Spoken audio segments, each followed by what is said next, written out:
Olá, novo episódio do nosso podcast e novo tema, um tema que vem no seguimento de um episódio anterior, onde abordamos o como treinar o FTP, o limiar anaeróbio, e hoje vamos então abordar o como treinar o VO2 máximo.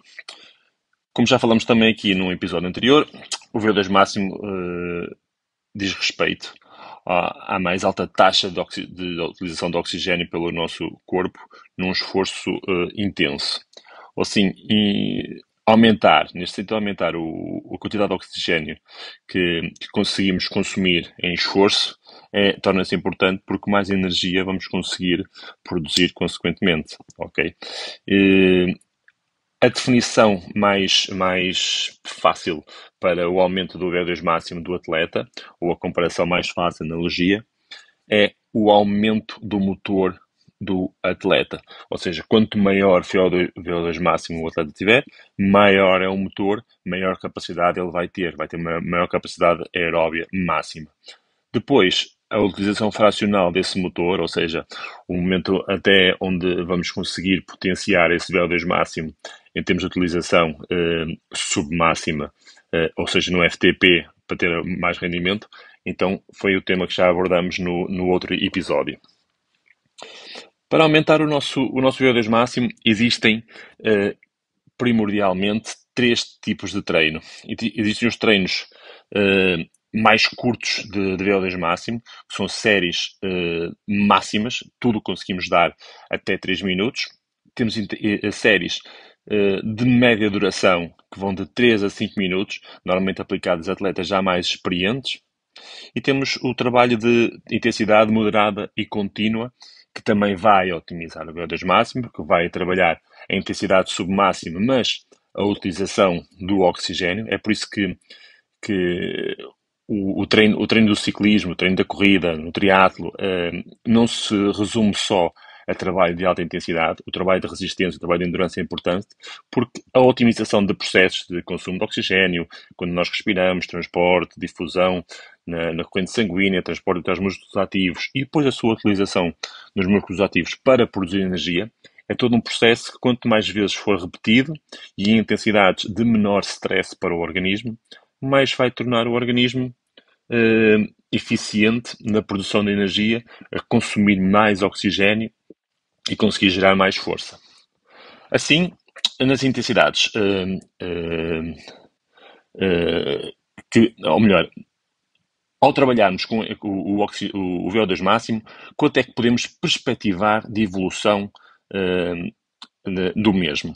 Ou seja, o VO2 máximo normalmente é medido e deve ser medido e deve ser comparado entre atletas e pelo atleta ao longo do seu trajeto em mililitros por quilograma por minuto.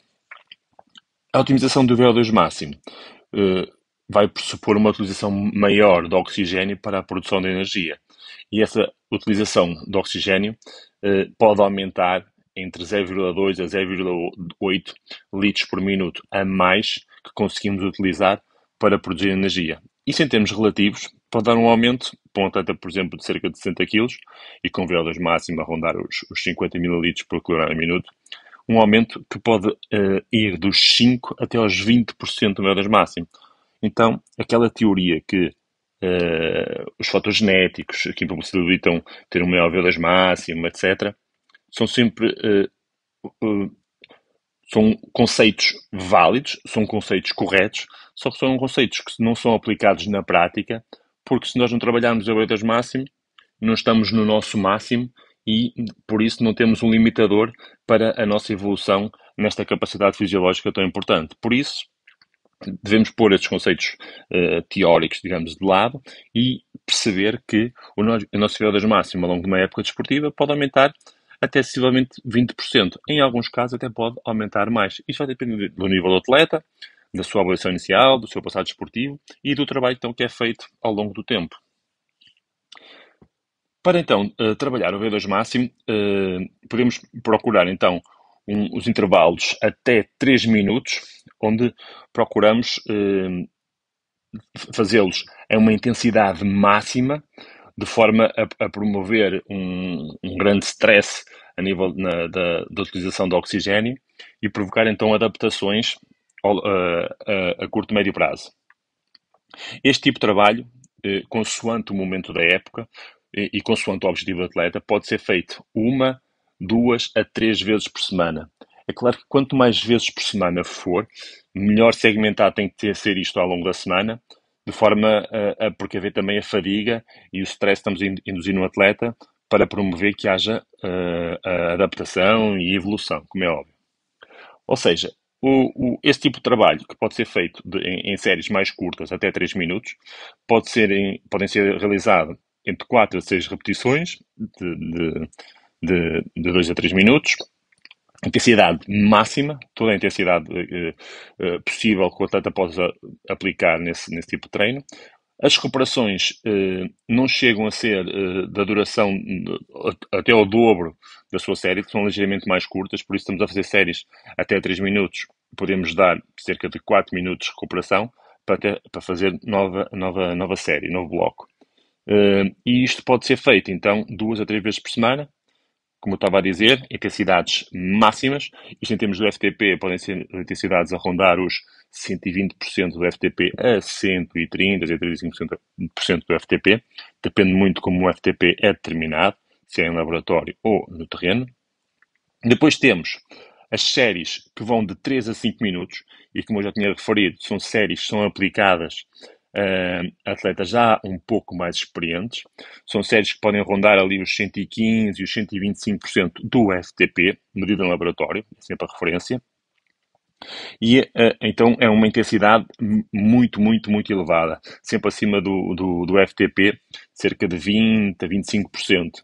Este tipo de trabalho também feito em 3 a 5 repetições, e as recuperações sensivelmente iguais aos blocos de trabalho.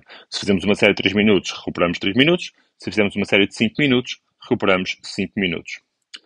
Também procuramos então realizar 3 a 5 repetições, e este trabalho também pode ser feito 2 a 3 vezes por semana. Como eu já te referi, e volto a frisar, este tipo de treino deve ser bem planeado, deve ser pensado se é mesmo isto que o atleta está a precisar naquele momento.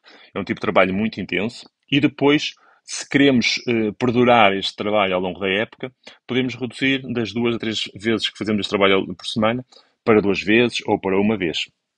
E depois existe o trabalho de longa duração, é outra possibilidade de trabalhar o FTP, é cerca de 80, 85% do FTP. São blocos de cerca de 20 e que podem durar até 45 minutos, ou seja, uma intensidade média a alta e que perdura durante muito tempo no treino.